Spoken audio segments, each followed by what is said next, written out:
Want to go from this Okay, so the next light that we added. to this? Okay, so the next light that we added. Let me show you how in just one click and for free. If you're a filmmaker, content creator, or you do podcasts, I'm sure you ran into your fair share of audio problems. Now today I'm going to show you this free tool called Adobe Podcasts. It will take your audio from a noisy mess to studio quality in no time. Here's how it works. Go to Adobe Podcast, upload your clip, and let it work its magic.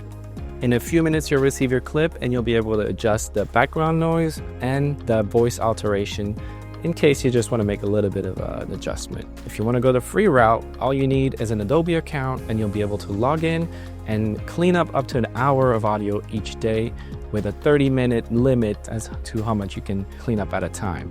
If you get the paid version, you have 4 hours of audio cleanup per day with 2 hours max of audio at a time. All right, guys, I try to keep it short. So if this video helped you, drop a like and subscribe for more tips.